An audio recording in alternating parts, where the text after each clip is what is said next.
President Obama's speech to thousands on the National Mall today on the 50th anniversary of the March on Washington. It both paid tribute to those who gathered in front of the Lincoln Memorial in 1963 and cast a hopeful eye towards the future.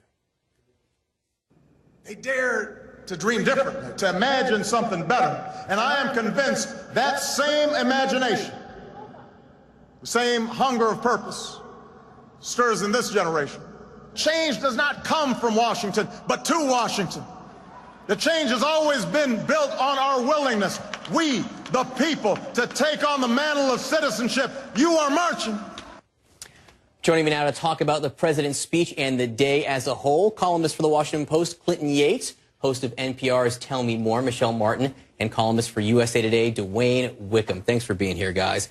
Michel, let me just start off. General reaction to the president's speech. Some people thought he may give a more personal speech, talk about what this day means to him. We didn't really hear that so much. You know, with all due respect, John, I don't think it was about him. I don't think the day was about him. I think he had the grace to recognize that. I think that the soundbite you picked to introduce this segment was absolutely the right one. Thank you. I think that people feel that, you know, perhaps the president is being a little too cool for school, but I think that he was reflecting his philosophical and firmly held belief that movements really are about the people and not about individuals like him. Clinton, you wrote a terrific piece about the fact that your father, who was in Washington 50 years ago, skipped the speech, didn't go to the speech. He went to work instead for perfectly valid reasons right now, but I think he was 19 at the time. It made me wonder, what do you think 19-year-olds today, 19-year-old African-American young men, what did they want to hear from the president today, and did they hear it? I think that gets back to the point you made about something being more personal. I think you probably wanted to hear something that made you think, hey, this is for me. This country is for me. I think that was a big part of what he was trying to explain when he brought up the fact that the goal of the civil rights movement wasn't just to make more blacks millionaires. It was to give people opportunities. And not everybody is trying to be a millionaire. There are some people that just want to know that they have a shot in this society. And that was something that I don't know that he addressed as well as he could have, but he did make an attempt to go. He did. He talked about economic disparity. He talked about the fact there's still a long way to go in spite by some of these measurements. DeWayne, again, you wrote a very interesting piece, critical in a way of the last week about some of these commemorations, saying they missed the mark, that they're not talking about the issues that you think are most important to African Americans. Please explain. Well, I think they spent too much time talking about things that are past. They talked about Trayvon Martin. It was a tragic case. But we kill in this country each year 8,000 African Americans, most of it black on black crime. That's a catastrophe that has to be addressed. But can I just speak on that for a minute? Just talking to this question of the president speaking in personal terms, I think we all know he has paid a very heavy political price when he has chosen to do that. I think your question was about young African-American men. I think he's done that repeatedly in recent weeks and months. I think his comments about Trayvon Martin, where he has spoken very personally about that. He's paid a price with that with a certain group of people, particularly a certain group of white conservative pundits who have apparently not appreciated his remarks. But I think I can say with some conviction that a lot of the people he was speaking to, young African-American men and the people who love them, have very much felt that he has spoken to their pain and their concerns very directly. There are some This people, is not the only occasion in which this has to happen. So. Well, but there are people, not just whites, critics who you point out, who do say the president should be speaking more about race. Colin Powell said as much over the weekend. No, my point was that white conservatives, a number of white conservative pundits, have criticized the president for speaking about race. They say he shouldn't be talking about it at all.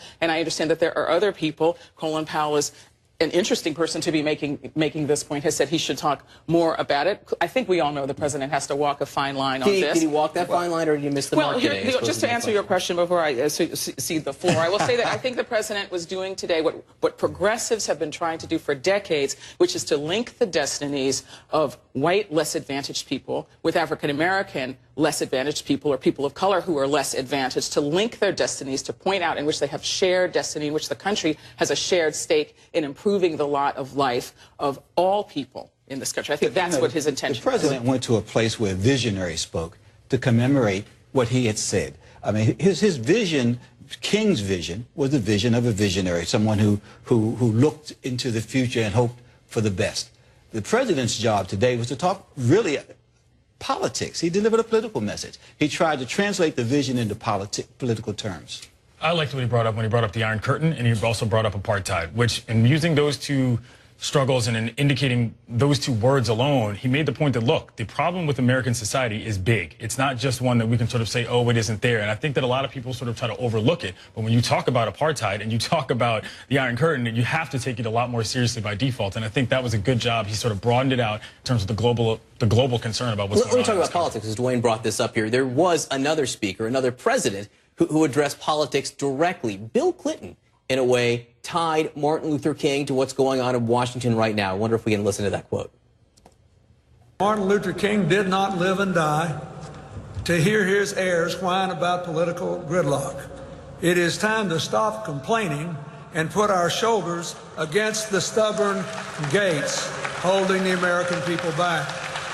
I think a lot of people sat up straight when they heard that from the president, because it didn't seem just addressed at Republicans in this case. It felt a little bit like it may be addressed to another person on that podium, President Obama. You hear a lot of complaints about partisanship from both sides in Washington right now. I was surprised, though. I mean, there are two other living presidents, President George W. Bush and President George H.W. Bush. President George H.W.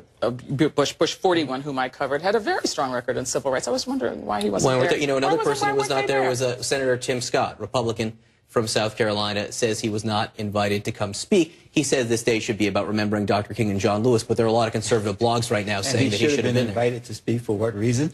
That's another issue. But there are blogs saying that he should have been there. Well, he could have been invited because he was in South Carolina, which is one of the Confederate states. He's one of 50 senators, and he's appointed, not elected. All right. We'll leave it at that. DeWayne, Wickham, Clinton Yates, Michel Martin, thank you so much for joining us. Really appreciate it today.